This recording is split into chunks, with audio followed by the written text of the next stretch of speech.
Pozdrav svima i dobrodošli na moj kanal. Danas nešto sasvim drugačije, a to je unboxing. Pa krenimo. Kao što vidite, upravo mi je iz Pariza stigla pošiljka i idemo je otvoriti. Prošlo je već 10 godina od kako je izašao Creed Aventus, vjerojatno najpoznatiji i najpopularniji niš miris ikada. Poklopilo se da je Creed 10 godina nakon izlaska Aventusa prodan investicijskoj kompaniji BlackRock, a istovremeno je došlo i vrijeme obljetnice ovog kultnog parfema. Pala je odluka da se 10. rođendan obilježi novim, osvježenim izdanjem, u novom pakiranju i, kako sami tvrde, u limitiranoj ediciji. Iako službena prodaja počinje 4. listopada, na stranicama parfumerije Nose iz Pariza već je moguće naručiti ovo posebno izdanje.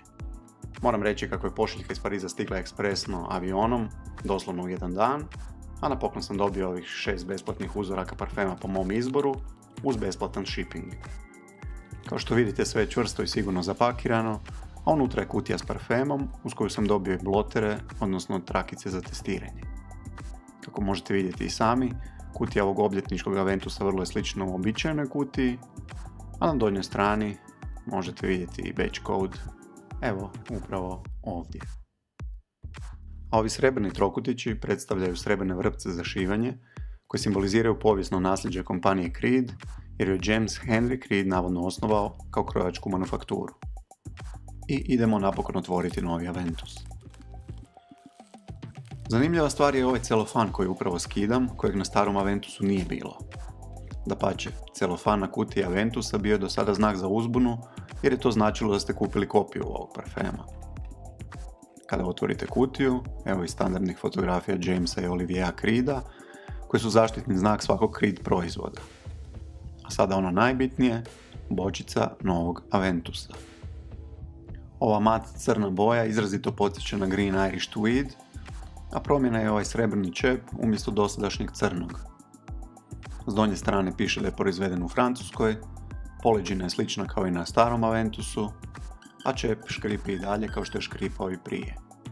Prema informacijama iz Creeda, ovaj Aventus sadrži neke nove note u odnosu na staru verziju, pa se tu spominju nota dinje, ciklame, ambroxan, crveni papar.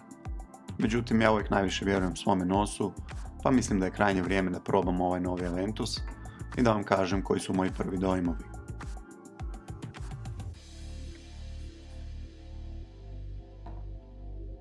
Ok, ovako na prvu nemojte očekivati ništa revolucionarno, jer ako izgleda kao Aventus i zove se Aventus, onda i miriši kao Aventus. Moram priznati da se malo više osjete voćne note i kada među tim notama vidite navedenu i dinju, zakleli biste se da je možete i osjetiti. Ali da nije navedena među notama, sumnjam da biste uopće znali da je tu. Sve u svemu, to bi bilo sve za danas, a uskoro slijedi detaljniji video o novom Aventusu, naravno nakon par dana testiranja. Lijepi pozdrav svima, čuvajte se, bok!